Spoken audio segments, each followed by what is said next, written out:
Thank you. I'll say that again. Welcome, ladies and gentlemen, to the September 24th, 2025 meeting of the Planning and Zoning Commission of the City of Longmont.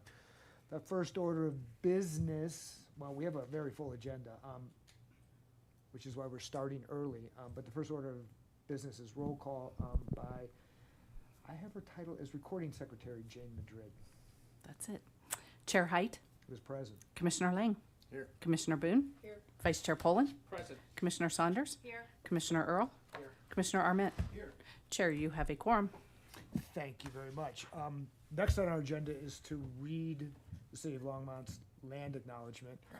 I have my own version thereof. We acknowledge that the City of Longmont sits on the traditional territories of the nations of the Cheyenne, Arapaho, and Ute, and other indigenous peoples. We endeavor to honor the history and the living and spiritual connection of these first peoples with this land. We commit to face the injustices that happened when these lands were taken and to educate our communities, ourselves, and our children to ensure that these injustices never happen again. Thank you. Next on the agenda is communications. Planning Director Penland. Nothing other than to say good evening all and happy fall. Good to see you this September. Thank you very much. There's snow in those hills behind us. Any other communications? Thank you very much. Moving right along, the public is invited to be heard. Any members of the public that wish to speak not on a matter that's before the commission tonight are invited to come up. Seeing none, I will close that opportunity and move on to approval of last month's meeting meeting minutes. I was not here. This is the August 27th, 2025 minutes of the Planning and Zoning Commission. Is there a motion, discussion? I'm sorry. Vice Chair Poland. I don't know. There you go. No, I turned it off. Nope. That's Okay. on. Thank you. I move approval of the August 27, 2025 minutes. Are there any seconds? Commissioner Boone. I'll second that. Fantastic. Put it to vote. Commissioner Lang. Aye. Commissioner Boone. Aye. Vice Chair Poland. Yes. Chair Height. Will abstain. Commissioner Saunders. Yes. Commissioner Earl. Aye. Commissioner Arment. Aye. Chair, that passes 6 approvals, 1 abstention. Thank you very much. On to the public hearing portion of tonight's meeting. There are 3 items. The first one is matter 7A, 1154 Venice Street setback variance presented by Senior Planner Phil Taylor. Mr. Taylor, the floor is yours.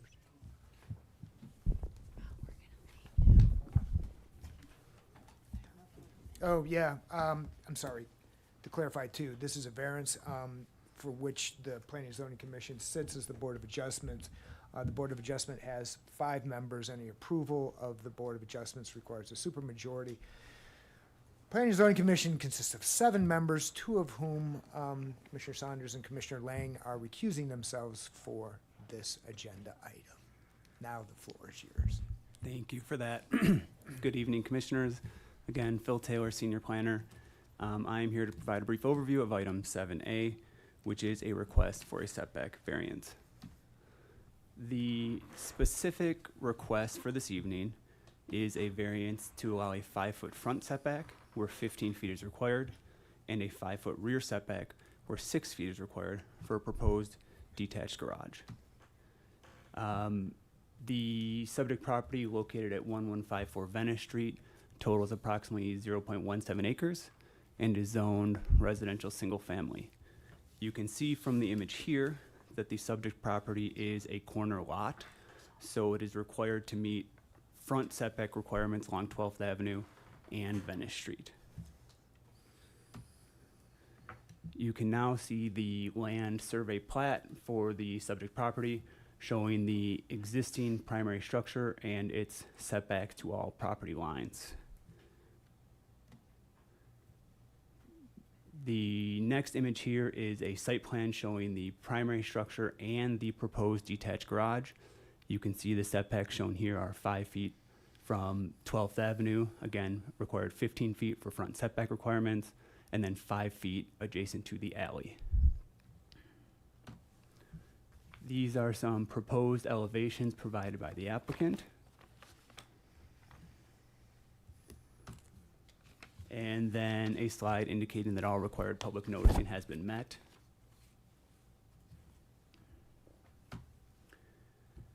And then an indication of the dimensional standards from the land use code that are being asked for a variance. So the residential single-family zone district requires 15 feet for front yard setbacks and 6 feet for the rear yard. One other standard from the land use code, aside from the corner lot setback requirements, is the standard that accessory structures shall not be located closer to a front property line than the primary structure. So if the variance is approved, you will also be allowing an accessory structure closer to the front property line. Applicable review criteria from the land use code are seen here, 1502.055 and 1502.060I. All of this information has been included in the staff report. They are shown here.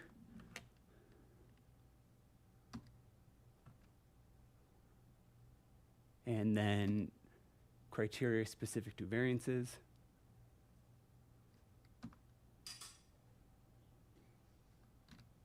Happy to answer any questions. Thank you. I know the applicant is also here for questions.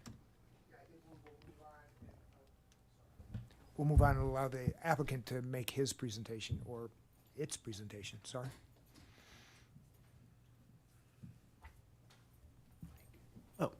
Yeah, thank you. I'm William Neff. I live at 1154 Venice Street with my wife. We bought the house last year. We moved in at the end of September. It had one garage, which of course my wife got. And I was parking on a concrete slab in the back, and I thought, well, I can do this. And last spring, I turned 80 in March, had heart surgery in April, and decided that I didn't want to shovel snow and ice and scrape ice off the car another winter as I got older.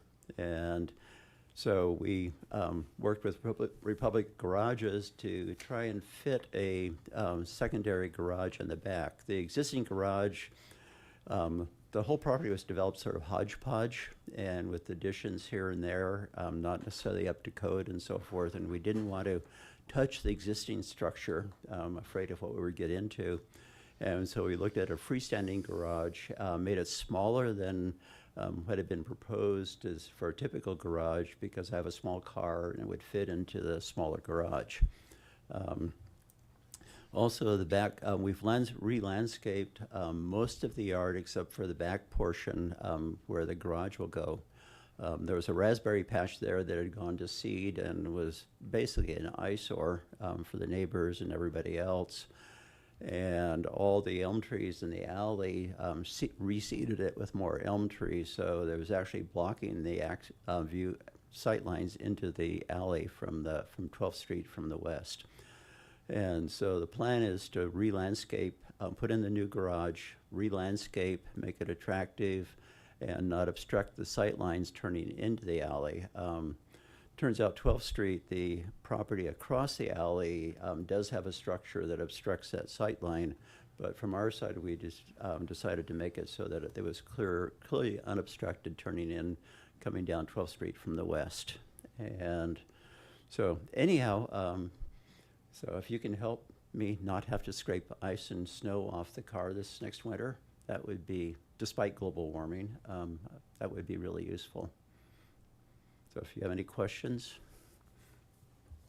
Thank you. Are there any right now for the applicant? I have a couple questions. Thank you, sir. Okay. We reserve the right to call you back up, though. Okay. All right. Okay, thank you. Great. I have two questions. First of all, Jeremy, overall, in the variance procedure, my question is whether or not 1502.055, which is the general standards of review for any development proposal, apply to variances, because I read that there's possibly an option out if the procedure has its own set of standards and criterion, which variances do. Your advice on that? Does 1502.055 apply? Good evening, Chair Height, Jeremy Terrell, Assistant City Attorney. Excellent question. And I've never answered that question before.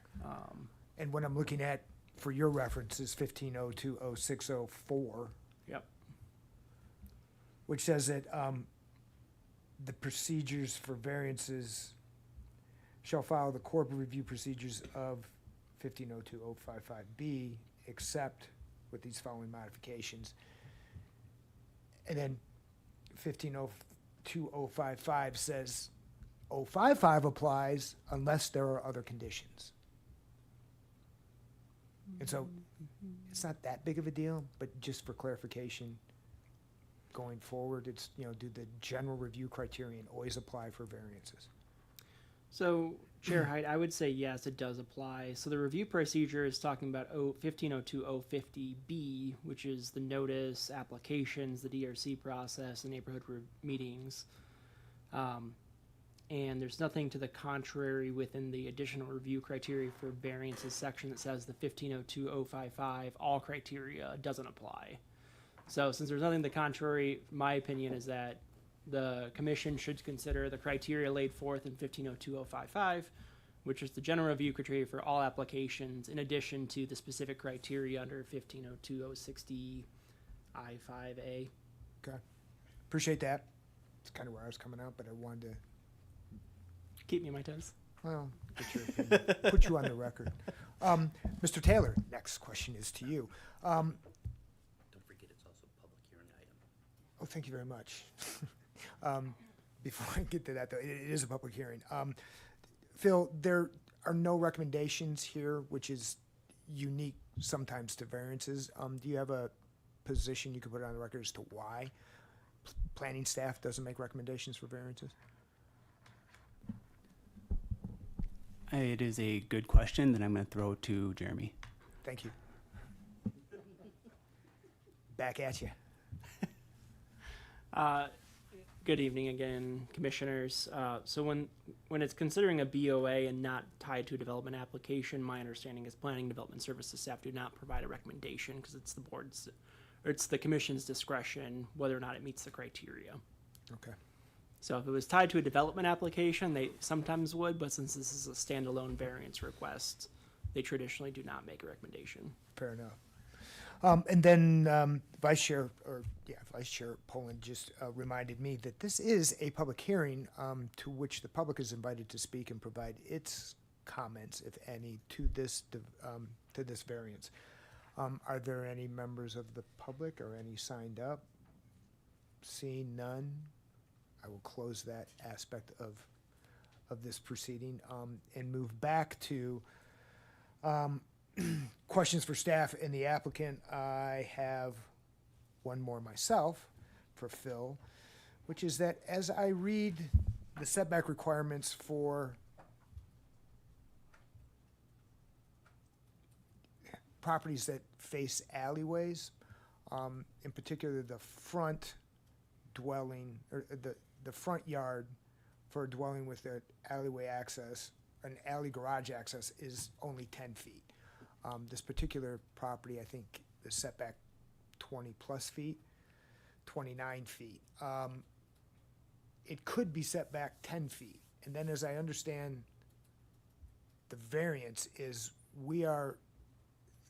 the side yard variance, or I'm sorry, the side yard needs to match the front yard setback. Is that correct? I'm not sure what you're asking. Great.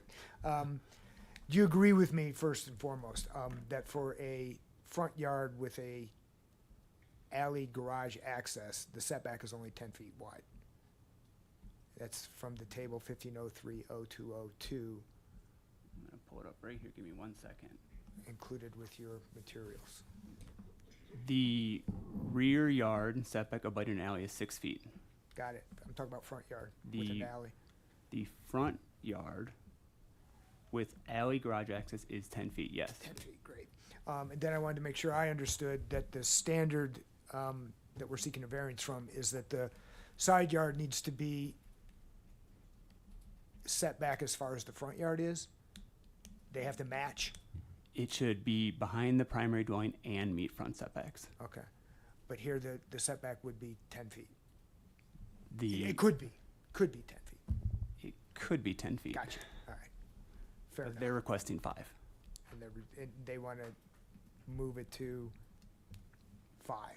Great. Okay, just wanted to make sure I could put that magnitude into perspective. Moving forward, Commissioner Boone, I will recognize.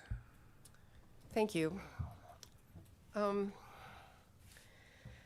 So there are a number of reasons that dwellings have setbacks. We don't need to talk about all of them, but one of them, especially where we have an alley and a street, is to provide an unobstructed view from the street to the alley or the alley to the street. And regardless of whether we're talking a 20-foot setback or a 15-foot setback, or in this case, maybe even a 10-foot setback,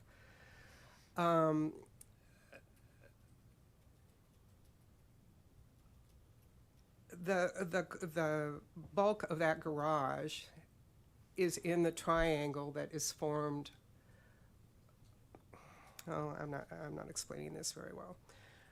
If you come, say for talking purposes, 15 feet off the corner of the alley and the street, in each direction, draw a diagonal line. That's the view corridor, and it's a safety issue.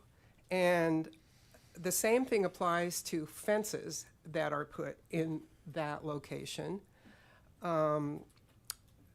You can't put a 6-foot fence that's solid in that location because it obstructs the view.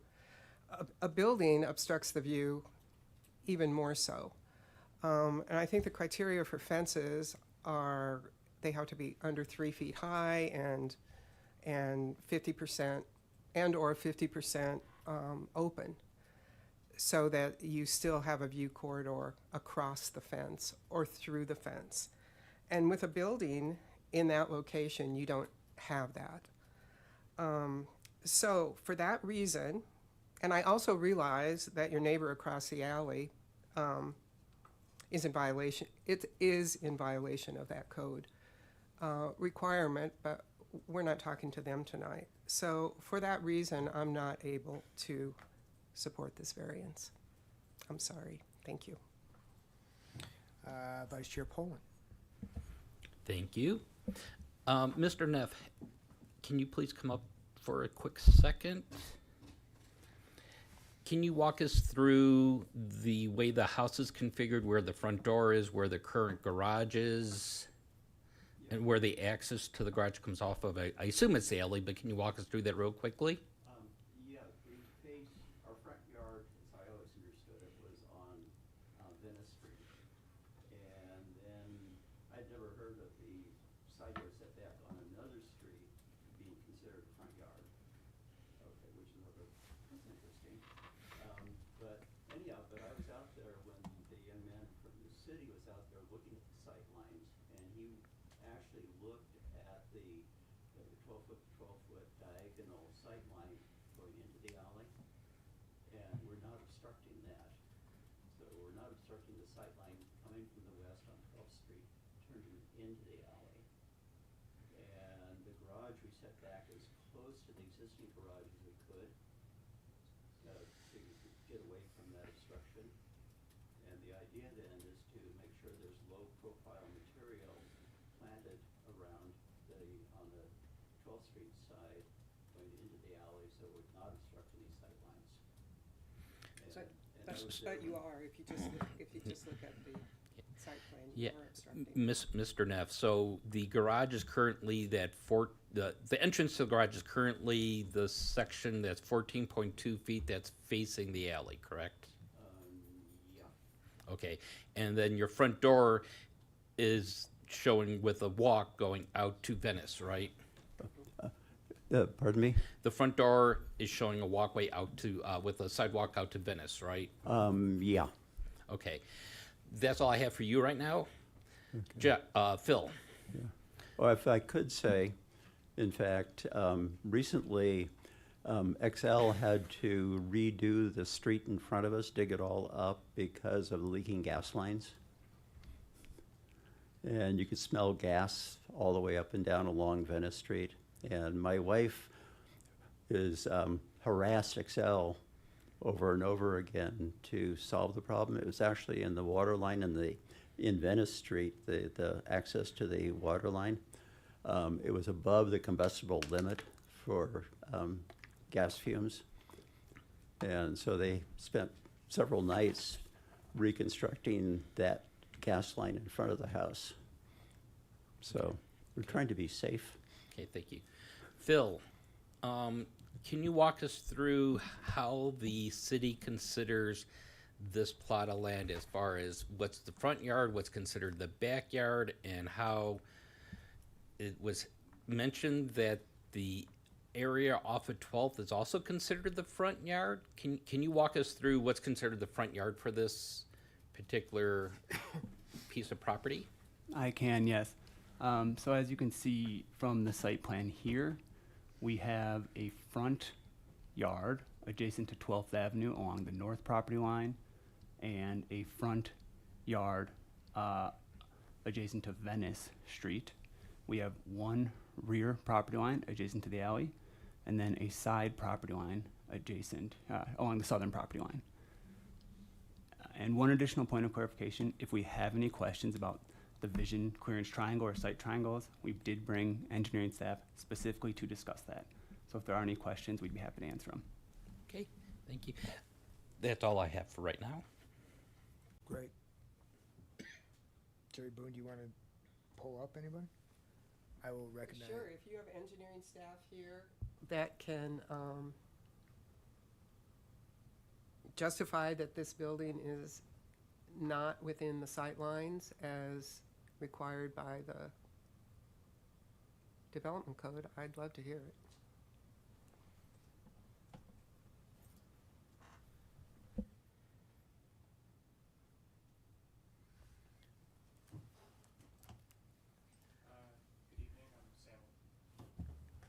Good evening, I'm Sam Engineer. I'm an engineer with the City of Longmont Public Works Department. In this particular case, the property line is set back from the back of sidewalk by between 7 and 8 feet and is about 13 feet back from the edge of pavement.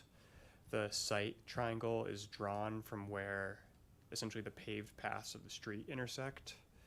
So that puts it, the site triangle is kind of point to beginning, ways off their property rather than on their lot corner. It's how many feet? 13 feet back? There's a sidewalk there. Yeah, their property line is about 7 to 8 feet back from the edge of the sidewalk, and an additional 5 feet back from the edge of pavement, from like the car path. Is that the line where we're seeing what looks to be a fence on the north side? The fence comes up to the sidewalk. Phil, do you have the land plat available? The land survey plat? Am I able to navigate that? There's another document that shows this better. The sidewalk. Or the tree part, the tree lawn. The tree lawn, yep. So there's the sidewalk, and then There's a sidewalk, there's not a tree lawn.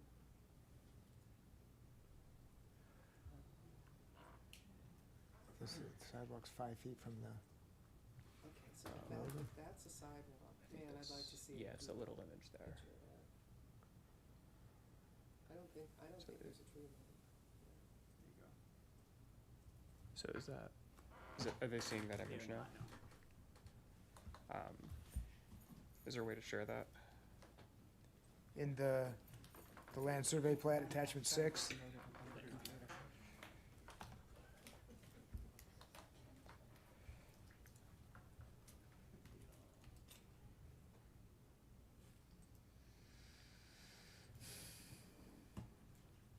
Sorry for the delay here. It's all right.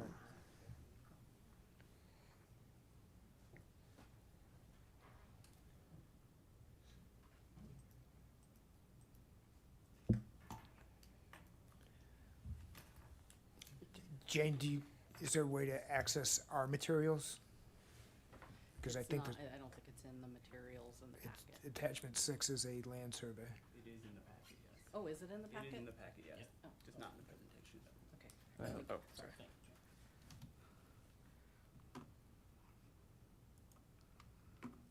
Let's pull up the packet.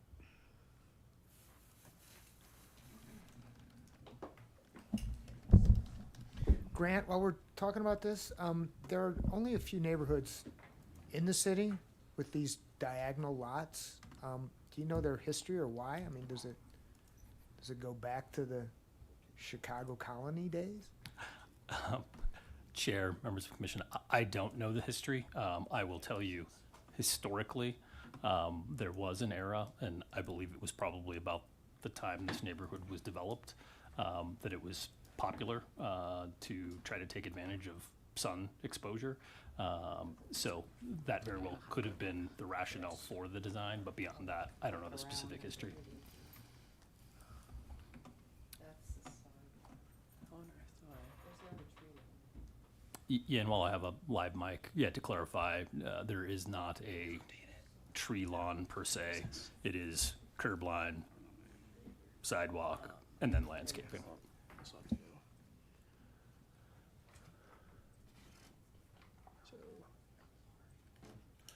Sam, I missed your last name. What is that? Sorry? Your last name? Lanternier. Lanternier. And you're an engineer? That is fantastic. I thought you said I'm Sam the engineer. Lantanier. Yes. Fantastic. So you can see this exhibit here. This is our, sorry, I'm not able to rotate it. This is our sidewalk. And this is their lot corner. With this drawing scaled, you can measure it at about 7 to 8 feet from this corner to the edge of the sidewalk, and it's about 13 from the corner to the edge of pavement. So for, I'm not aware of the history of this area, but the property line is set back from the edge of the road. Yep. If you draw a triangle originating at this point here, where my cursor is, that's where the alley meets the traveled way and the street, and draw a 30-foot triangle. So the standard for where two streets intersect, or where a street and an alley intersect and there's no additional concerns, is a 30-foot triangle. So 30 foot on the two sides connects through between them. It appears to essentially clip the edge of the shed, but the shed is mostly out of the site triangle. Okay. And Sorry, go ahead. Mr. Neff's new garage is bigger than the shed? Oh, Or my is the my apologies. Meant the shed, their garage, not any sort of shed. Okay. The existing single-car garage or the new proposed two-car garage, I think? The structure, as shown here, is outside of the site triangle. The proposed garage, which will be in this area, hits the edge of the site triangle.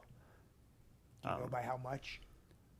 I do not know by how much. I have it sketched out on another document that I can look at, but it's not. I would be hesitant to use that as a reference for decision making. It's all just scaling out the dimensions on the plat myself. Let me ask you this. Is it inches or feet in your estimation? My estimation, a couple feet. Couple feet, okay. Yeah. Jerry, Commissioner Boone, anything more you want to inquire of? I just want to clarify that the triangle you're saying is a 30-foot back? I thought it was the same as the setback. So if we had a 15-foot setback, it would be a So 15 feet on each side. Is it 30 feet on each side? the site triangle is measured at 30 feet when you're looking at the intersection of two streets or a street and an alley. It is 15 feet when you have a private access onto a street. Okay, and we're talking the edge of the street, not the center of the street. Correct. The edge of the street, at the edge of pavement. I'm not convinced that it's out of the site triangle. I mean, I'm sketching on this little site plan that we were given. I think Mr. Engineer is saying that there is a 2-foot Overlap, overlap at least.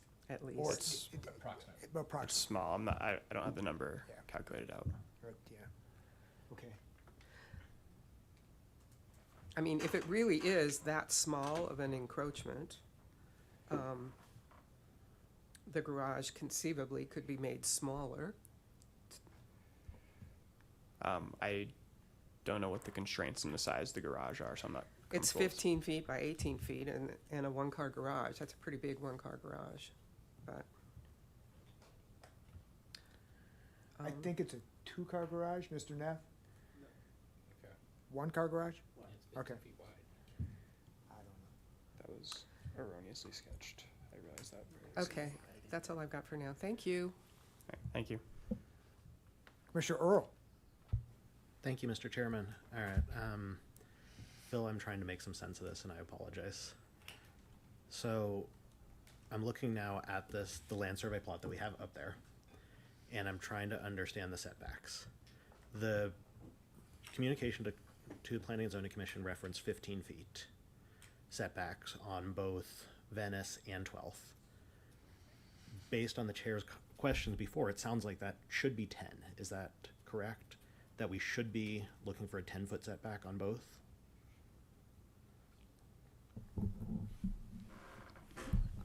I interpreted the dimensional standard as a primary structure with an attached garage with access to the alley. So this is an accessory structure, so I consider it a 15-foot front setback. Sorry, say that again. So the main structure has a 10 feet. The detached garage has a different setback? The detached garage is an accessory structure, so we're going to consider that separately from a primary structure, I believe. Okay. Is there, so that the property does not actually go up to the right-of-way of 12th Avenue? Is that correct? There's some other, you were saying the property line is set back from the sidewalk, from the pavement. Is that some other property in between there, or right-of-way, or what is that exactly? The northern property line goes up to the right-of-way. Northern property line goes up to the right-of-way, but based on what we were just looking at in the land survey plat, there is still that gap in between the property line and the walkway. So there's right-of-way that's not being used as right-of-way. Is that right? Or I'm probably saying this wrong. I'm just trying to understand. I'm trying to wrap my brain around this a little bit. One second.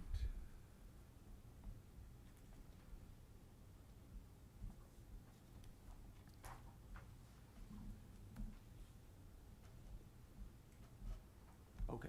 Can you ask your question one more time? I have the survey in front of me. Yeah, I'm trying to understand on the 12th Avenue side of this. The property line does not appear to go to the walkway or the street. And I'm trying to figure out what is that space in between. Is that part of the right-of-way and therefore it fronts directly on the right-of-way, or is there something else going on there that, why is it the 15 feet when it doesn't touch the street, basically? So setbacks are taken from the property line. Yeah. So 15 feet from the front property line. Am I missing the question? No, I think, I mean, you're answering. I'm trying to understand, though, why the property line is not at the effect, what you would think of as the property line. So why the setback in this case is. Why is there curb and sidewalk not on? Yeah, because the effective setback is larger than the legal setback to the property line.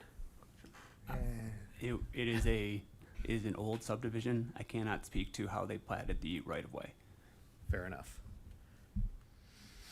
All right, then I'm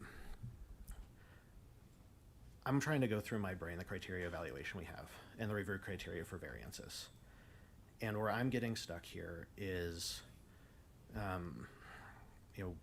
that special circumstances exist that would result in undue hardship or practical difficulties for the owners of such property, and whether it can have any beneficial use without the variance, etc.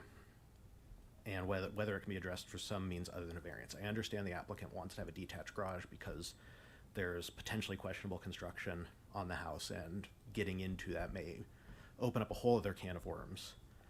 I'm not sure in my mind that meets the variance criteria, because there is still beneficial use without the variance of the property. There is the potential to, not have to shovel snow and ice off of a car without the variance. So I'm struggling with that, and I would love to, if there's additional information that would help me get comfortable with that, please share it. Otherwise, I'm not convinced it meets the criteria in my mind.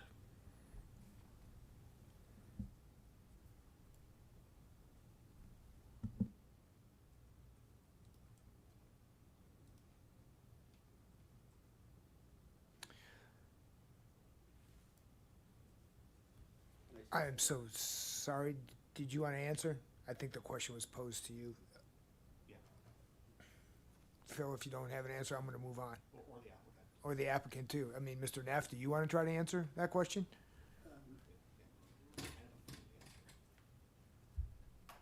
Yeah, I'm not quite sure I understand the question, but I should say that we have flexibility in positioning the garage and even making it a little bit smaller if, in fact, it is a problem with the sight line. And if we're right on the edge of meeting that criteria with a 30-foot hypotenuse on the triangle, it's easy, the garage has not been built yet. So it can be built any place. It can be shoved closer to the existing garage. Any number of possibilities are made a little bit smaller if necessary. But, we can fit the numbers if necessary.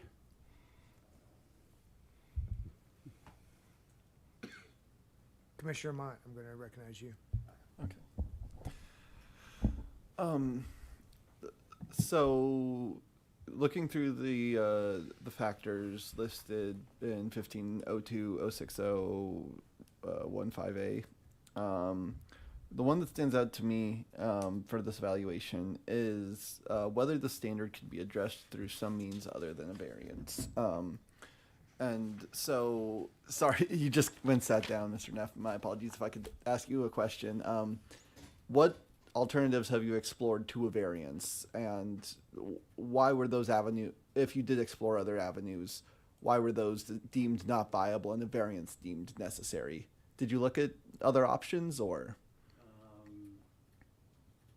It's the way that lot has developed over the years. I mean, the original house was a small house, like 500 square feet in the front of the lot. In the front of the lot, and then they added on a what they called a music room, which is actually a bedroom. Onto the back of that, poured a slab, and then poured the new garage slab for the new garage behind that for a one-car garage. And the wiring is weird. I didn't, it's very hard to get in there and do anything with the existing structures and the wiring. But we left like a 3-foot walkway around the current garage, between that and the new garage that we proposed, and then the opening into the fence going into the backyard. So in principle, we could move the garage 3 feet closer and 3 feet to the old garage, as well as 3 feet closer to the gate into the backyard. So if the only problem is the sight line based upon that triangle from the edge of the pavement into the alley. Did you ever at any point consider an attached garage and see if you could fit an attached garage without the variance required, or was that never explored? Basically, there's no way to attach anything without destroying the existing structure. Okay. So, I mean, and it's all concrete block. And it was all done probably without a permit back in the 60s sometime. And when we were replacing flooring in the house after we bought it before we moved in, and it turned out that whole back section of the house had asbestos tile in it. And so we had to go through the asbestos remediation on that whole back section of the house. And, my concern is with the existing wiring in the house and things like that, that I didn't want to touch the existing house. It's better to have something standing alone, but it could be moved, a few feet here and there in order to make it work with the sight lines. Okay. Thank you. Okay, and I have a small car. The only reason that we have that 15-foot proposal for the width of the garage is I wanted to have a little workbench in there to put my tools, which are in my wife's garage right now, and I hear about that frequently. So it's just a matter of having a space there to put toolboxes and stuff. Okay. Thank you. Okay. I think that was my only question for now. Thank you. Vice Chair Poland. Phil, are there any regulations about how close the garage can be to the existing structure? I believe there is through building code requirements, and I do not know what they are. Do we have anybody who would happen to know that? Grant. I'll have to admit that I don't know the specifics. There are requirements for separation, but they can be overcome depending on penetrations. So theoretically, you could have the building abutting or the proposed building abutting the existing building if you met penetration and fire resistant requirements. Okay. Thank you. I'm going to take the floor back, which is to try, Phil, to pin you down and maybe get Grant or Director Penland to weigh in too, which is, what actually is the setback here? Is it 10 feet and the 10 feet has to be met on the side? Or is it well, it's 30, but it's set back 30 now, or is it 15? The setback from the front property line is 15 feet. So Okay. 15 feet from the property line along 12th Avenue. Structure should be. The 1503020 chart, which says, or which I thought we clarified, that a front yard dwelling with an alley garage access is only 10 feet. That doesn't apply here? This is not a dwelling, no. This is a detached accessory structure. Now, I'm talking about I understand that the garage is a detached structure. My understanding of what we're trying to match here is that the side yard setback has to match the front yard setback. I'm trying to determine, is the front yard setback 10 feet pursuant to this chart? If you were building a new home with an alley-loaded garage, the front setback would be 10 feet, yes. Okay. And the standard for a side yard, which is a second front yard on a corner lot, has to match the front yard. Is that correct? So the setback on 20, I don't even know what street we're on. Yes. There's the Venice and setbacks would be the 12th Street. same. They need to be the same. Okay.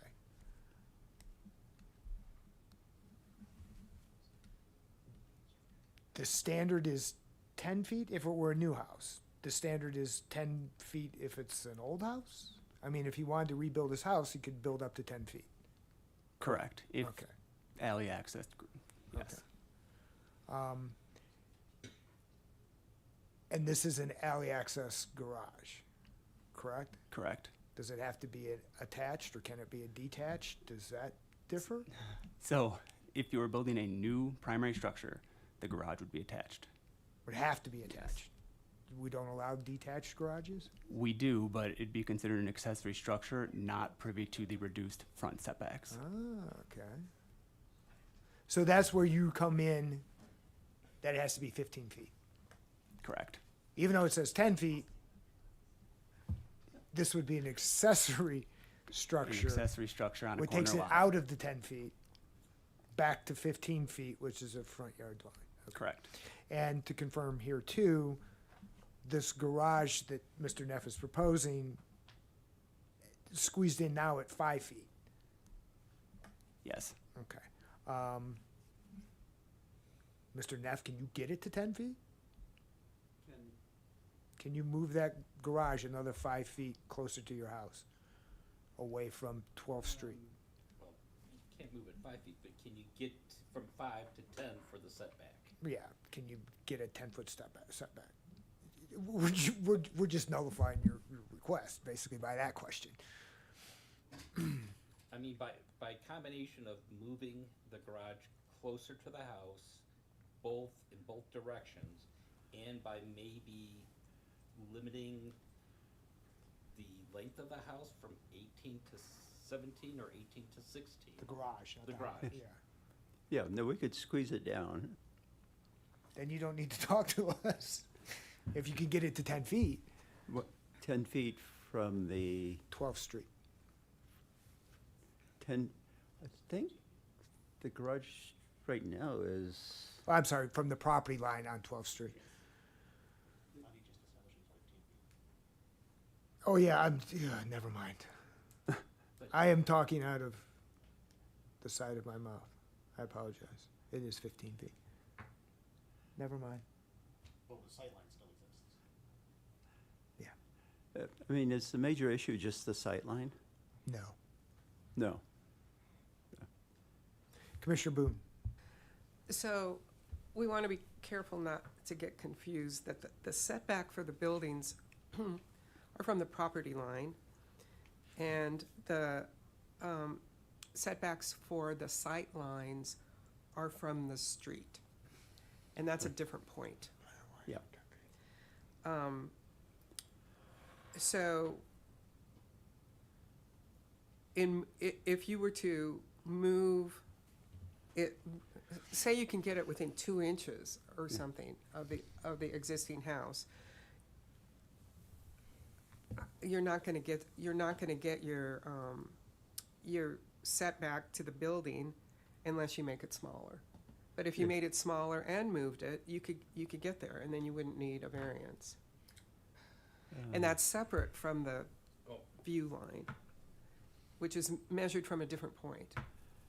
Yeah, this whole thing of having, 12th Street be considered a front yard, is not something I ever experienced in my 80 years.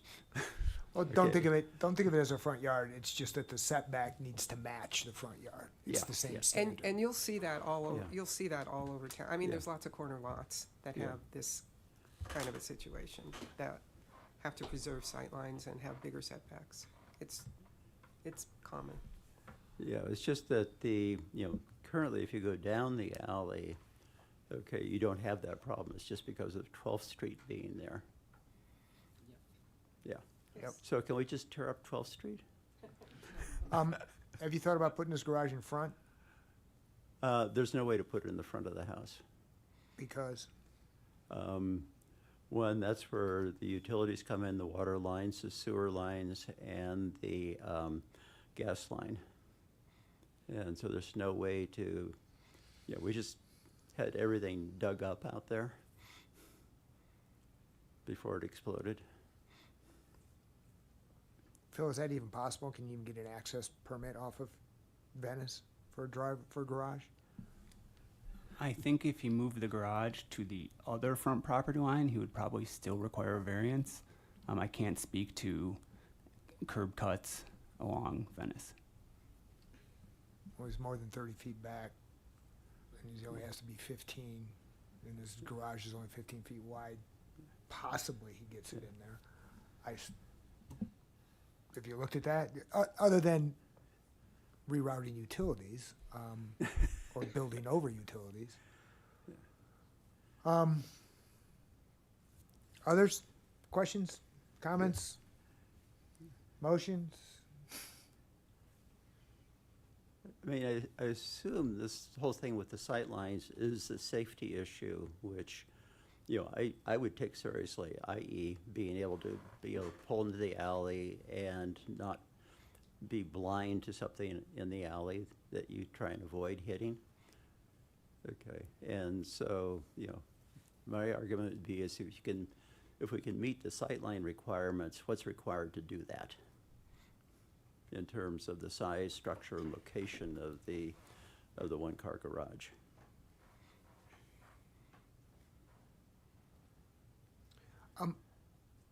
Let me ask you this because it's not clear to me. You say your wife's garage. Where's that? That's the one-car garage that was part of the original structure. It is built in. It's built. It's part of the yeah, house. Yeah. Okay.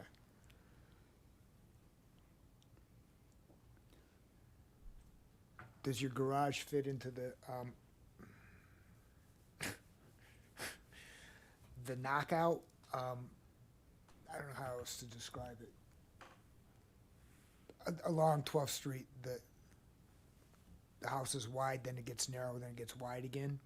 It's narrow towards the alley and then wide in the front. Right. Yeah. In the middle, there's a little There's a notch. little notch there that's where the bedroom is. And then that other structure that you see poking out from the main structure of the house is a shed that was added on to the side of the garage. Okay. And you can't rebuild that shed? We could tear it out, but there's then all this wiring that goes other places around the house that go through that shed. I mean, yeah, I built my first house in Boulder from scratch. Okay, and I made sure everything worked. But when you're dealing with a house built in the early 50s and it's been added on and modified over the last 50 years, you're sort of stuck with what you have. And, it's sort of like let sleeping dogs lie. Because once you get into the plumbing, the wiring, everything else in there, then, it's a can of worms. I do follow that, but that's not an insurmountable bit of bait. I mean, you could still fish with that. You'd have to get into that can of worms, which undercuts the standing requirements that you need to be able to get the variance.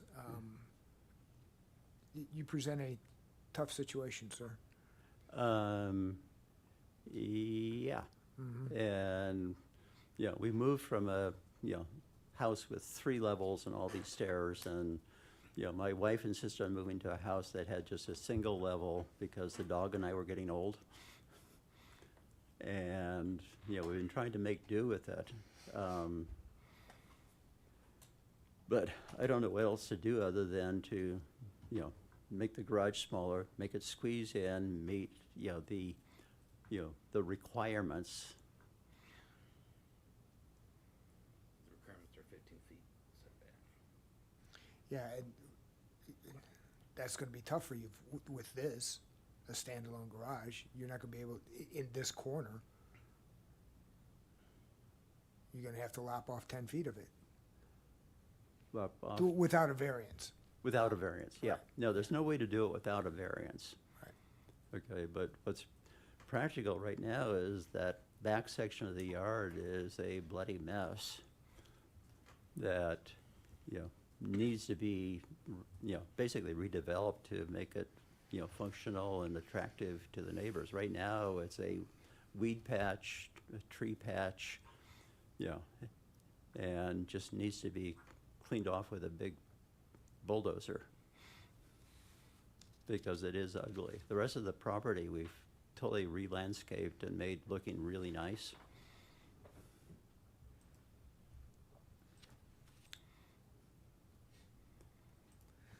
Well, thank you. Excuse me. I will recognize Commissioner Mott.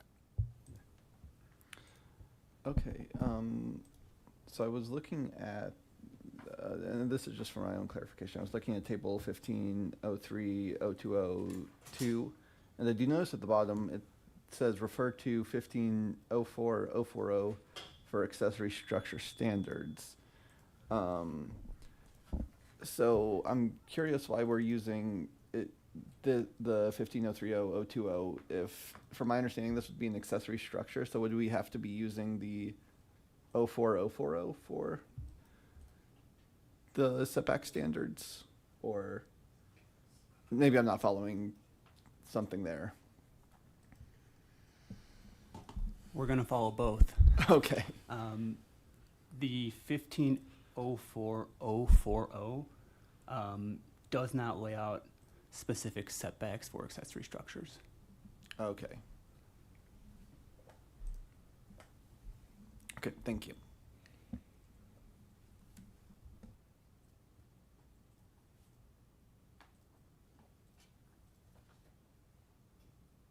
I'm sorry, Commissioner Earl. Thank you, Mr. Chairman. I'm going to one piece of this that's making this clear to me, and we've talked a lot about different scenarios. There are potentials to move the garage, have greater but not 15 feet setbacks, get out of the sight lines, and so there are other options. Under our 1502-060 I5A, 5F, a variance shall allow only the least deviation from the standard that will afford relief. I'm not convinced the proposal we have in front of us is the least deviation from the standard that will afford relief. I'm not sure if there's a way to avoid a variance, period, but I'm not sure that, I don't think what we have in front of us is the least deviation. So I don't think it meets the criteria that's in front of us. Thank you. As I was musing, I was going to go through the 1502-060I5 standards. Are there special circumstances regarding the configuration of the property? Possibly. It seems to be the primary problem here. But then all the different factors under A2. Is there any beneficial use without the variance? Sure. The degree to which the variance deviates from the otherwise applicable standard is rather large. Did the applicant purchase the property with knowledge of the standard? I think the answer to that is no. Can the standard be addressed through some other means? Possibly, quite possibly. We don't know, but possibly you put it in the front yard. The purpose and intent behind the regulation can be maintained by granting the variance. I'm not really sure what the purpose is, other than that they need to match on a corner, the setbacks, and we have sightline issues. And then, as you indicated too, there are other issues. Does it nullify or impair the purpose and intent of the code? I don't think so. Will it adversely affect surrounding properties or the neighborhood? Maybe with the sightline problem. Shall not create building or fire code violations. Ostensibly, that's not an issue. Is it a self-imposed hardship? Possibly, insofar as there are other opportunities available to build yourself a garage here. They might be difficult to overcome, but putting this garage here is self-imposed, your decision. And is it the least deviation from the standard that can afford the relief? As Commissioner Earl just identified, there were a lot of different options that we talked about, which makes this a very difficult variance to grant. With that, are there any motions? Does anybody want to make a motion?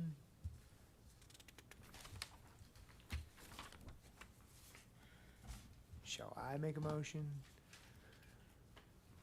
I'm sorry, Vice Chair Poland.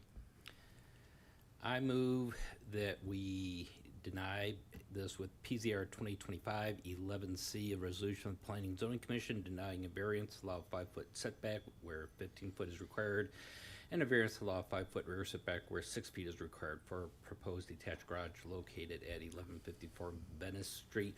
I do believe that, as Commissioner Earl said, that there are other ways. You would probably need to still get a variance, but I think there are ways to minimize this so that the variance would be less affecting. If it can be done, I would be glad to see it again. Is there a second? There's a second. I think Commissioner Earl seconded first. With that, can we call for a vote? Commissioner Boone? Aye. Vice Chair Poland? Yes. Chair Height? Regrettably, yes. Commissioner Earl? Commissioner Armet? Chair, that motion passes 5-0. That means I need to read this, which is at this meeting of the Planning and Zoning Commission on September 24th, 2025. Agenda item 7A, the 1154 Venice Street setback variance was denied. There's appeal process that's available. The item now enters a 7-day appeal period. During this time, any aggrieved party may appeal the commission's decision by submitting a written appeal letter stating why the Planning and Zoning Commission's decision should be amended or reversed by City Council.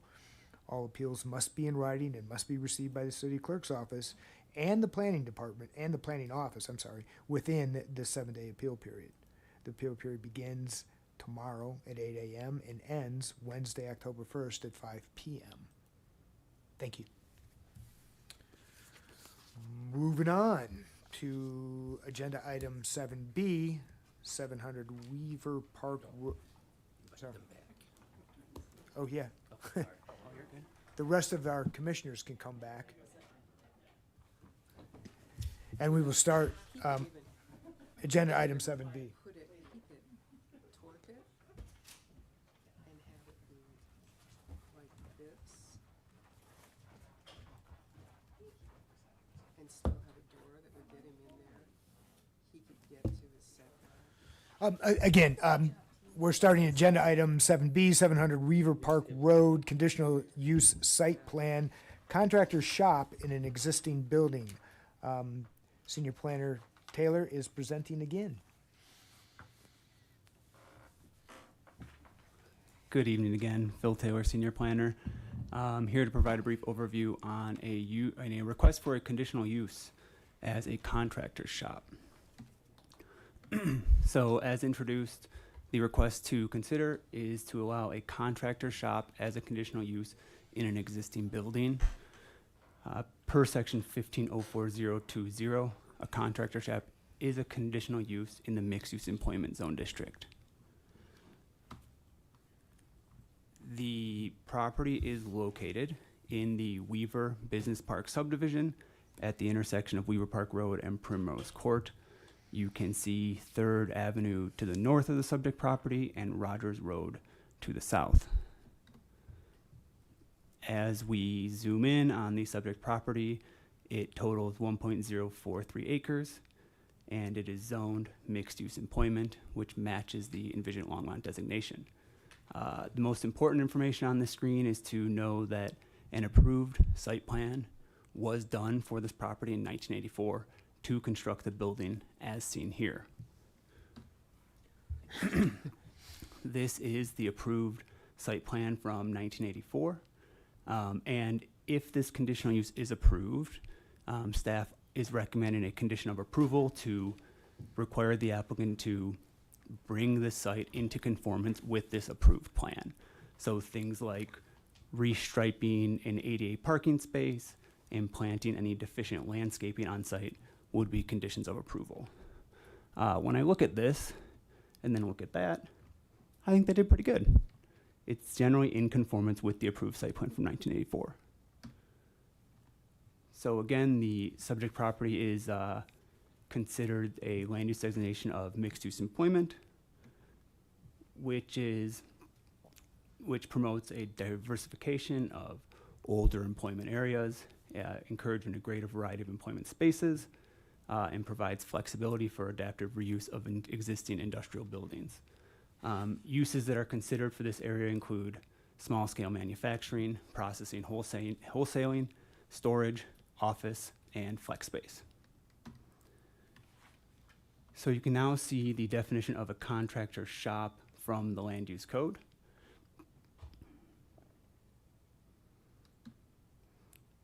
And a bit of additional information provided from the applicant about how they intend to use the space. They're not proposing any modifications to the site or the exterior of the building. They're not promoting or proposing any signage on site, and they have said there will be no outdoor storage. So if approved, staff is also recommending a condition of approval to prohibit outdoor storage because the applicant has said they do not intend to do it. So again, here are review criteria for all application types.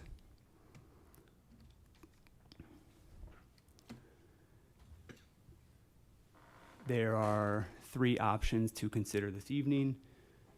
Commissioners can either approve with conditions, or deny the conditional use site plan. And planning staff are recommending a conditional approval with the 4 conditions seen here. Again, no outdoor storage. The applicant will be required to bring the site up to compliance with the approved site plan. They will be required to restripe the parking lot to meet current ADA standards, and they will be required to put in a new bicycle rack on site. These conditions are reflected in PZR 2025-8B. The applicant is here to answer any questions. Thank you. Thank you. Applicant, do you want to make a presentation for us?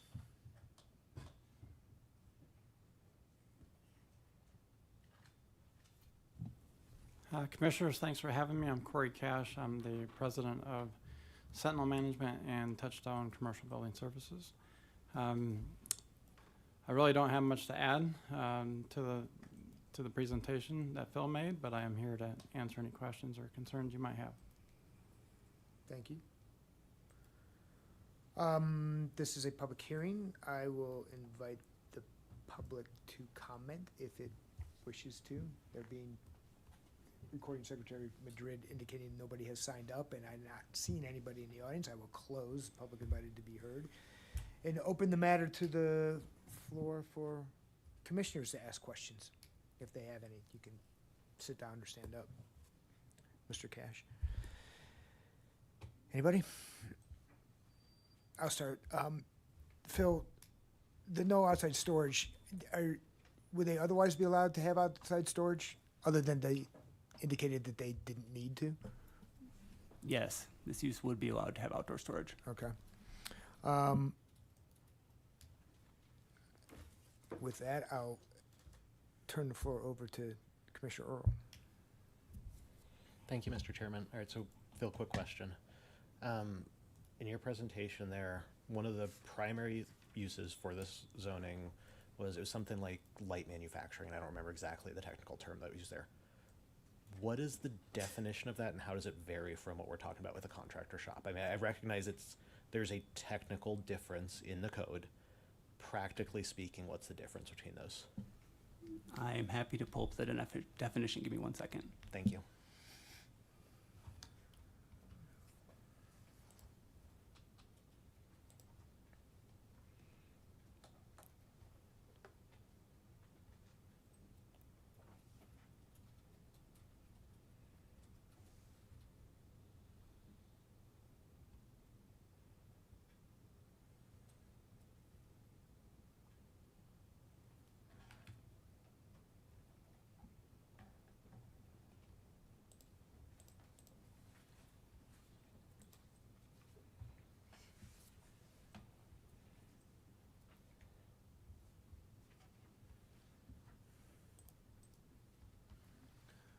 While that's happening, Mr. Cash, can I ask you a couple questions concerning the conditions of approval? You're satisfied you don't need any outside storage? That is not in our plan at this time. Okay. Striping for a handicap parking area, van accessible, is that a problem for you? That is not a problem, no, sir. And an inverted U bike lock system, is that a problem for you? We will make that happen. All right. Phil, back to you. So we have quite a few definitions. We have a manufacturing and processing sort of general description.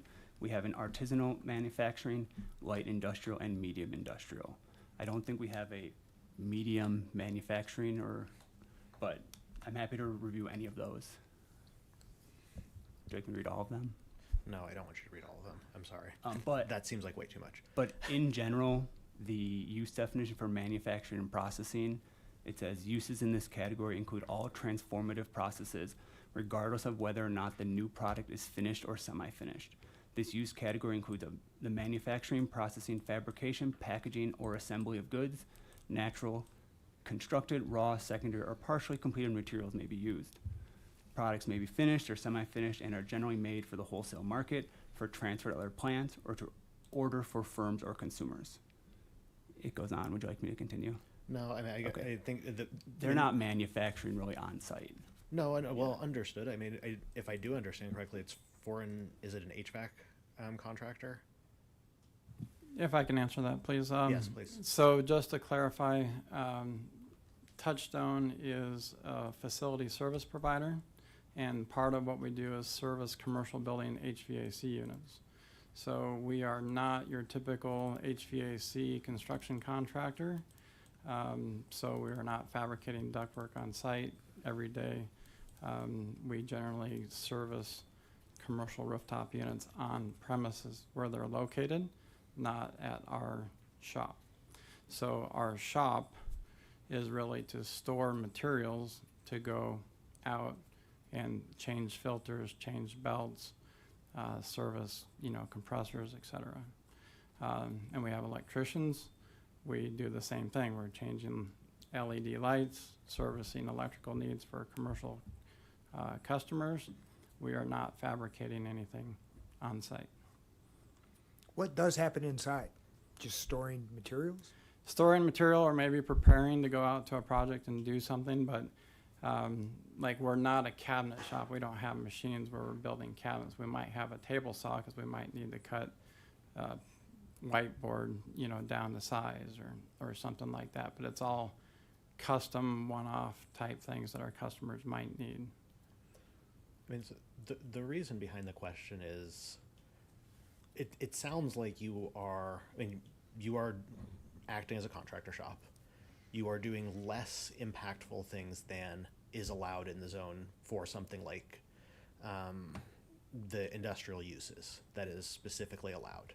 And so I'm just trying to wrap my brain around, make sure that we're not doing anything that actually is a more intense use. We are meeting a definition in granting this, not really changing the intent or the practical use of the site. I believe that is a true statement. When you look at the neighboring properties, there's the dairy plant next to us, UPS distribution facilities behind us. There's Christie Construction and their construction yard down the street. Again, I'm not looking to do anything outside. Most people will have no idea that we're there. We have low traffic, people that work as you can imagine, in a facilities company that does most of their work servicing commercial real estate, the technicians are not on site, they're out on property. We have a much smaller percentage of people in the office. And you had to give notice to folks within the vicinity, which, at least from what I could see, it looked like it crossed 3rd Avenue. It into did. the We had residential. 153 letters that had to go out to people across Third Avenue. Were there any comments received back? No? I did not receive a single comment. Thank you. Thank you, Mr. Chairman. Great. Vice Chair Poland. Thank you, Mr. Chairman. Phil, why is the city putting a condition of no outdoor storage if the applicant is not foreseeing adding storage? If the applicant was willing to put that condition on himself, it seemed like an easier way to ensure there would be no disruptions to the neighborhood. So if he's willing to commit to that, and then it provides sort of a smoother transition for the conditional use, we thought it was a suitable condition.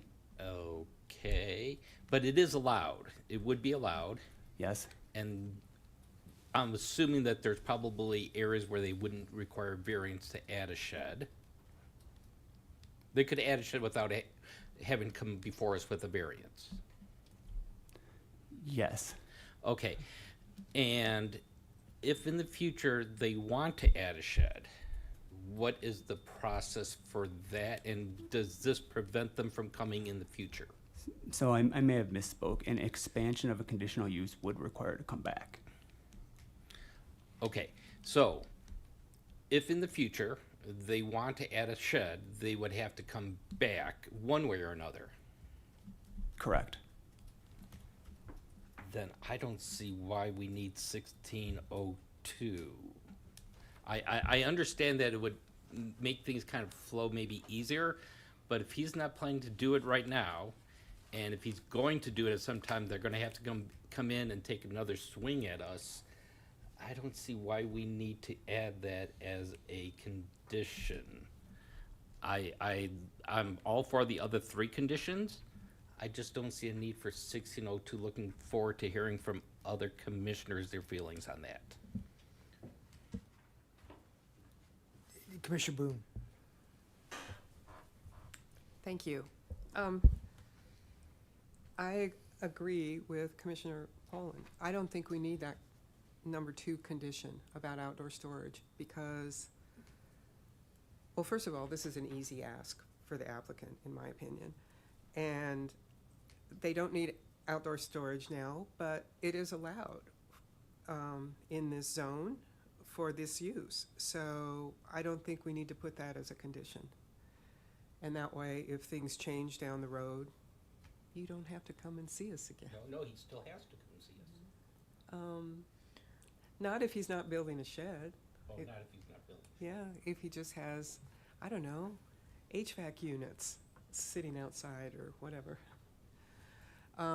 Anyway, I would support the conditional use with the conditions 1, 3, and 4, and not ask for condition 2. Others? I agree with. Hold on, let me recognize you, Commissioner Amont. Go ahead, thank you. Sorry about that. I'd agree with the 1.6.02 in PZR 2025-10B not being necessary. So with that, I would move to approve, move to approve PZR 2025-10B with the modification that 1.6.02 is struck through. It is removed, I guess I should say.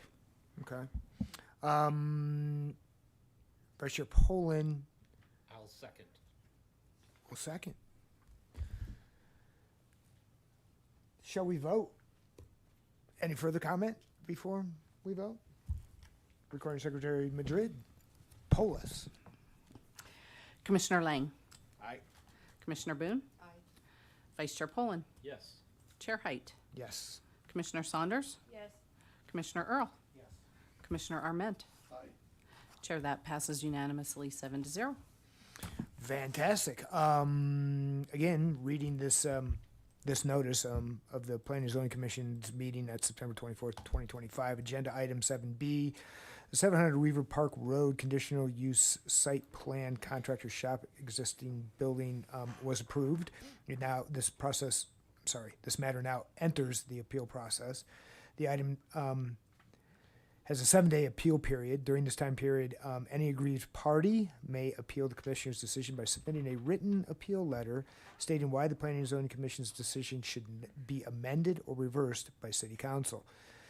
All such appeals must be in writing, must be received by the city's clerk's office and the planning office within the 7-day period. The period begins tomorrow, Thursday, September 25th at 8 a.m. and ends Wednesday, October 1st at 5 p.m. Thank you very much. That concludes item 7A and 7B. On the public hearing aspect, well, I'm not sure whether or not item 8 is a public hearing or not. It is not. It's other business.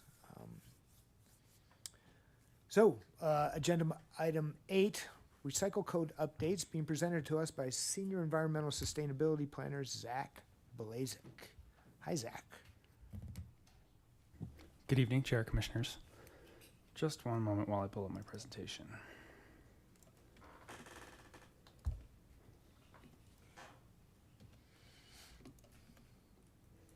I really thought, does it actually work on PowerPoint this time? Should I just stop messing with this and do it that way instead? Ah. Good evening again. Zach Blazek, Senior Environmental Sustainability Planner. I'm here this evening to share an info item about updates to our land use code considering recycling land uses. So, an indeterminate amount of time ago, certainly not exactly 1 calendar year, Council directed staff to pursue a land development code text amendment to revise and expand on the definition of a recycling facility to allow a greater variety of recycling-oriented land uses here in the city. So I'm just going to start by describing what we currently define as a recycling facility, which is an outdoor or indoor facility where recyclable material is collected, separated, and processed for shipment to a recycling plant or other facility for eventual reuse into new products. Recycling facilities may also include facilities where recyclable materials are recycled, remanufactured, or treated for reuse or production of new products, and does not include specifically vehicle salvage yards. So that's what we're working with.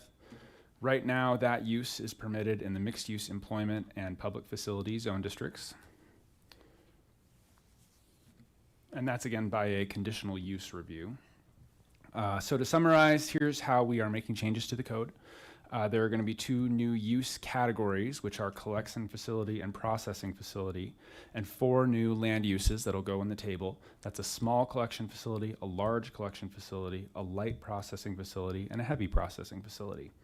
And then we're also making modifications to the table of allowed uses for all of these uses and new use-specific or performance standards for each new land use. So I'm going to go over the categories first. A collection facility is a facility that receives pre-separated recyclable materials from the public or from business or commercial generators. So that's kind of your more traditional, again, this is like your regular recycling facility. And then a processing facility is a facility used for sorting, cleaning, treating, and packaging recyclable materials. These facilities may include mechanical equipment. They do not include vehicle salvage yards or auto dismantling yards, waste transfer stations where recyclable materials are not the primary material handled, or facilities handling hazardous biomedical or e-waste unless it's specifically permitted. A small collection facility is a collection facility that occupies an area of 500 square feet or less, may consist of portable bins, kiosks, trailers, or containers, serves walk-up or drive-through traffic, and does not use power-driven processing equipment. This is the type of thing you would traditionally see posted up in a neighborhood or, near a small commercial type use area where people can either walk up or drive up and drop off their recycling. A large collection facility is a collection facility that occupies an area more than 500 square feet, may include permanent structures, limited baling, sorting, or compaction of materials. My best example of this would be the Longmont recycling facility over on Martin Street. A light processing facility is a processing facility which is under 45,000 square feet and processes only source-separated recyclable materials. Light processing facilities do not accept or handle hazardous waste. So again, this is kind of more trending towards the industrial use of processing recycled materials. And a heavy processing facility is a processing facility which exceeds 45,000 square feet, handles mixed or contaminated materials, and or involves shredding, grinding, or chemical treatment of materials. Heavy processing facilities may accept and process hazardous waste. So this is your most intense of all the land uses. This is a table showing the changes that we'll make to the table of allowed uses. You can see for the employment and primary employment zone districts, all of these uses are permitted except for a heavy processing facility, which is permitted by conditional use. And then I'll get to the small collection facility towards the end. The next thing we're changing is the addition of use-specific standards. So in blue, we have all of the kind of unique specific standards for each use. Small collection facilities in the mixed-use corridor will not be permitted on properties adjacent to Main Street. Large collection facilities and light processing facilities shall not be located closer than 250 feet from any residential use or residential lot in a residential zone district, and heavy processing facilities shall not be located closer than 1,000 feet from any residential use in a residential zone district. And then for all of these uses, all materials shall be stored within an enclosed building or totally screened from view by a minimum 8-foot masonry wall, and operating hours will be limited from 7 a.m. to 7 p.m. The last thing we're asking from you all is for some feedback to answer the question, should small collection facilities be allowed by right or by conditional use review in the mixed-use neighborhood and mixed-use corridor zoning districts? In favor of by right, it expands accessibility of these smaller facilities to more residential and commercial land uses in their proximity, making recycling more available and accessible readily in Longmont.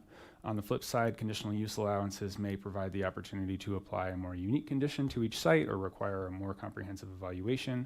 The flip side of that is, having a more intense process means you might not get as many applications otherwise. So that is the extent of my presentation and the changes we're presenting. Here to take any feedback you have and listen to discussion. Thanks. Commissioner Poland? Zach, so real quickly on the small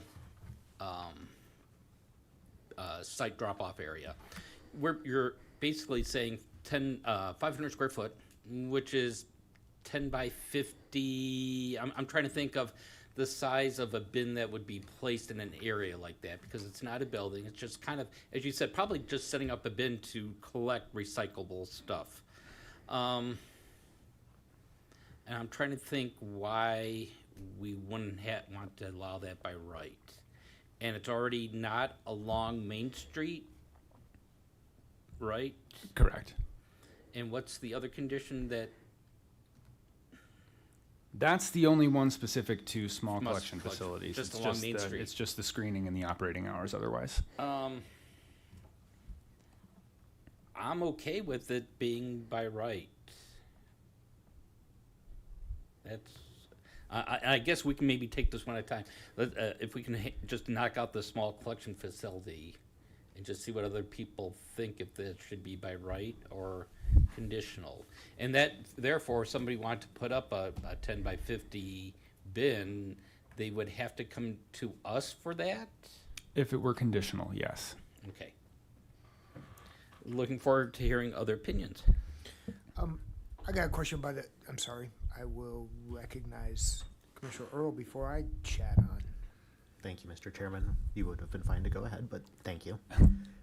I guess I'm just trying to understand, and this is not directly to the Vice Chair's question, but who is likely to actually be trying to put up these facilities? I mean, we, the city, provide the recycling services now. We have a free drop-off space at the existing facility. Is this likely more city-run type operations? Or kind of what is the use case and why is this kind of a proposed new criteria? Yeah, not necessarily city operation, although it could be. It's not necessarily. We've had customers come in requesting a variety of different recycling-related land uses that are not permitted under the current land use definition. And that's why council gave us the direction, was just to generally expand on what we currently allow and what we currently don't allow. Okay. I understand the processing, the large I understand those. I'm really just the small collection facility. I guess I just don't understand the use, and maybe that's because I live in a single family neighborhood and have curbside recycling and therefore don't have a need to, and I need to change that perspective. I'm just trying to understand it, I guess, a little bit more. Yeah, and the general purpose, right, is for folks who maybe don't have the ability to get in the car and drive to the recycle center, or they don't live in a place that has access to that single serve. So being able to walk from their house or ride their bike to a facility where they can recycle, as opposed to throwing stuff in their dumpster, right? Okay. Thanks. Yep. I'm going to jump ahead. And my query is, why the 8-foot wall? Is that going to be a problem in residential areas? Is it going to go all the way around the facility, or is it just 3 sides, 1 side? What's the 8-foot wall, masonry wall, all about? Well, the purpose of that is just to provide screening, from what is essentially, right, for these small facilities, it's essentially a place where people are leaving their refuse, right? So with any other development, the practice is that those areas are screened by a masonry wall or some other type of screening structure. It's just really the standard practice. Okay. Give me an example of other things that we require that for. For trash receptacles Yeah, in multifamily housing. great example. Yep. Okay. And is that 3 sides and then a fence in front? How does that work? I don't know off the top of my head. Typically, we see those with 3 sides masonry and 1 side with some level of accessibility for trucks to come in and take the dumpsters out. Okay. And I'll recognize Commissioner Boone. Thank you. I'm a little bit leery to do it by right. I'm fine with having I'm fine at looking at a number of conditional uses. And if we get 10 or 20 of them in the next year and they're all fine, then I might change my mind. But I think we're going to get caught letting it happen by right and end up with a situation that we would prefer not to be there. And I don't mind looking at a conditional use for these. I think it would be a really quick agenda item to look at them, just to make sure that we're not missing something. Because if it's by right, we might miss something that could be a problem. What would that be? I don't know. I just think we might miss something. Commissioner Saunders? Thank you, Chair. I agree with Commissioner Boone, and I agree with Zach. I agree that it'd be great to have more accessibility, but that this is sort of a new deal, and we're already starting to run scenarios about what it could look like. I think we get into a trap by doing it by right rather than looking at conditional uses, I mean, at least in the beginning, and see what types of scenarios we come up with. Who's code enforcement on this? Like, who would be, City of Longmont would service this recycling, correct? No, not necessarily. It could be private commercial uses. Okay. So who then, is it then building enforcement, building code enforcement? Who would enforce how it is closed 7 to 7, right? It's open 7 to 7? Yeah, Like, that so would who's that doing would be if something was out of conformance, that would go back to code enforcement. Okay. Yeah. Okay. All right. Well, I still think that I'm on the conditional use side of this. Commissioner Armont? I'm sorry. Okay, I noticed that in collection facility, it specifically defines pre-separated recyclable materials. Now, from my understanding, Boulder County Recycling Center over in Boulder is single stream, so those materials will not be pre-separated. Is there a reason why the pre-separated distinction was made? In the same vein, I believe light processing also specifies source separated. Is there a reason why we're specifying source separation for both of these rather than allowing single stream? Yeah, that's a great question. So a lot of the research that I did kind of going into how these things are specifically defined, that's something that I came across again and again as a standard practice. It's something we could think about looking back into, but it's one of those things where we have these very specifically defined facilities in the sense that if a commercial use wanted to go in and do the small collection facility, right, they would have to make sure that everything is clearly defined. A lot of the examples that I found also showed clearly defined. Here's material 1, here's material 2, here's material 3. And then, they go back to their processing facility and handle the separation from there is the most common way that I saw it. Okay. So then also why in light processing are we specifying that it has to be source separated arriving? At least in my mind, that's putting an operational. Process only source separated. I'm assuming that means that it would mean source separated when it arrives, or would we allow, yeah, because heavy processing says for sorting. So why are we putting is there a logic behind why we're putting if you want to sort materials, you have to be a large count as a heavy processing? Yeah, I mean, those types of land uses we want to make sure are remaining in the primary employment or mixed employment zone districts. Does that make sense? Like, those uses are limited to those zone districts specifically. Okay, I guess just in my mind, And they're both permitted and have the same kind of size requirements in the same, so if it's a collection facility or a processing facility, they're both allowed to operate the same way in the primary employment or the mixed use employment zone districts. okay. So it'd just be the difference between basically conditional use for the heavy processing, no matter what. Okay. Yeah, and that comes down to whether they're doing hazardous materials or kind of what they're actually working with at that point. Well, I mean, it sounds like from the definition, even if they're just sorting materials, that requires a conditional use.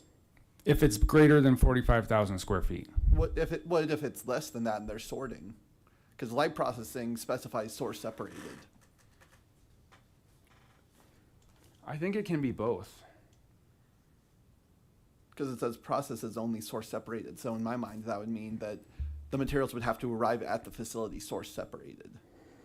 Is that a fair interpretation, or?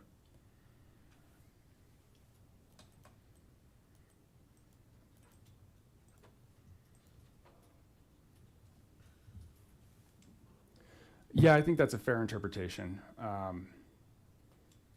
Because this is all, the heavy processing is an and/or statement. So handles mixed or contaminated materials, mixed being the not source separated. So yes, to answer your question. Okay, so then basically we're saying if you are handling non-single stream, if you're handling non-source separated materials, that instantly makes it a conditional use. Yeah, and my understanding is that those types of facilities, typically you would see those exceed 45,000 square feet. Those are not small facilities that we'd see kind of going into the small types of infill sites that we might have here in Longmont. Okay, thank you. Yeah. Zach, I got a question. How many heavy facilities could we accommodate at 1,000 feet away from a residential area and zoned into zoning districts where they're proposed to be in? Like, could we put one in? Do you have any idea? That's not an answer I have off the top of my head. No, Okay. we didn't do an analysis. I was just wondering. Yeah. Fair There enough. is quite a lot of undeveloped land in the non-residential primary employment zone specifically on the west side of town. So we just kind of, going over this, feel that there is a lot of possible land available for a use like that. On the west side of town. Mhm. Okay, interesting. Vice Chair Poland. Zach, what triggered this to come? I mean, have there been requests from applicants for this kind of use? And if so, can you give an example of what a use case might be? There were a couple of inquiries to council over a year ago, and that's what triggered this, which was council giving us direction to just generally expand the land use. The one example that I'll share is that Green Girl wanted to open a more intensive processing facility, and our current definition with that zone district did not permit it. So whether that will come forward, we don't know. Again, it was over a year ago, so this is more in response to council than to any specific customer inquiry. Okay. Thank you. Another question. Based on what this says then, that the large collection zone area off of Martin, if it were not there, it would not be able to go there now because of the new development that is off of Martin just south of 3rd? Would that be 250 feet? I think that one would be 250 feet. So I'm not sure if it would meet it or not. Okay. Or if there would be additional standards. Okay. But since it's already there, right, it Yeah, would be- exactly. yeah. I'm just, as a example, I'm trying to think of Yeah. as an example. I can't visualize that off the, Across the street. It is right across the street. Yeah.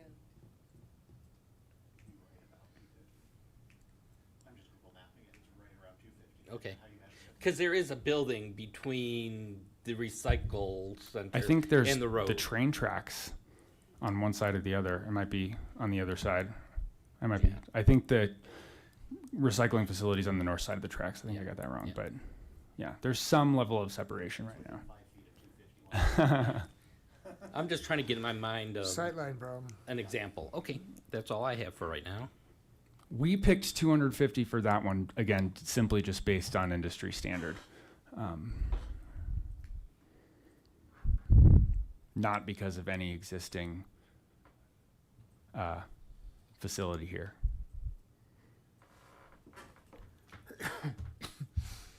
What other questions did you have, Zach? You flip a page. Or did you have more that you want? Okay. No, I was just simply interested in your feedback. So, Sure.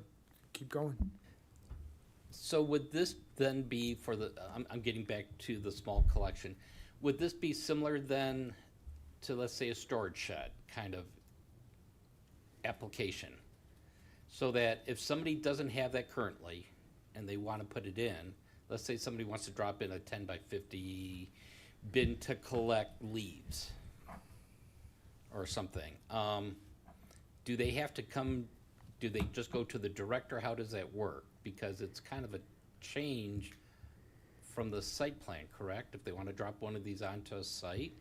as in like add it to an existing site that, Yeah, let's say it's in the corridor zone district and I have a commercial use and I want to add a recycling kiosk to my parking lot type Yes. thing. We would look at that through probably a site plan waiver, I would expect, if we're allowing it by right. okay. And even we could do it as a site plan waiver and bring it for, or we could do a short site plan review and bring it for conditional use review if we go that route. But that kind of depends on which path we take. Okay, thank you. Yeah. I don't expect those would be long or difficult reviews for staff or for you guys to look at and think about either way. But of course, you know, who knows, right? Anyone else want to weigh in, add in, share? Your feedback's greatly appreciated. Thank you, Zach. Thanks. Whoops, I'm sorry. Oh, Commissioner Mott. I apologize. So there was a discussion of MUC, and what was the other one that you were looking for?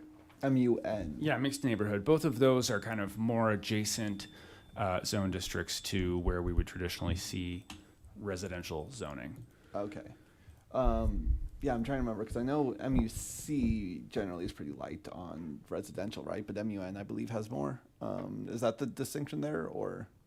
It's more like both of them, and again, I didn't like do a GIS study to figure out percentages of adjacency or things like Yeah. that. But looking at the zoning map, right, the purple zone district and it's like a salmon pink zone district. Both of those are typically adjacent to residential in some fashion. Okay. And the point is to increase accessibility to places where people can walk for their recycling. Okay. That makes sense then. Yep. Okay, thank you.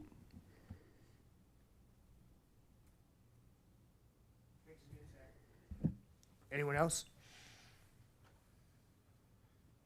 Super. Appreciate it. Do you think you'll come back to us, Zach, or you're gonna move it forward? Do you need us to approve it? No further action is necessary. I will carefully consider all of your feedback and we will move on to council from here. Fantastic. Well, thank you. I'm gonna close this issue. All right. And open up the final call for the public to speak if it cares to. Not seeing anybody. Nobody on the list. I'll close that. And go to item number 10, which is whether or not there are any items from the commission to share inter se. Seeing none of that, we'll at least address whether or not there are issues from the council representative who is not here. We'll move on to item 12, items from the planning director. Your turn. I'll be brief. I think I mentioned last month, I gave an overview, and I'll just do a quick repeat of the approximate 8 or 9 items that we have that we're trying to get on by the end of the year. We had discussed the next meeting being October 15th. Some of you are very familiar with it since it came before council. I'll describe it as garnering significant public interest. So I would at least like to propose, if it does land on October 15th, it's a preliminary plat, by the way, that we might entertain a 6 p.m. start.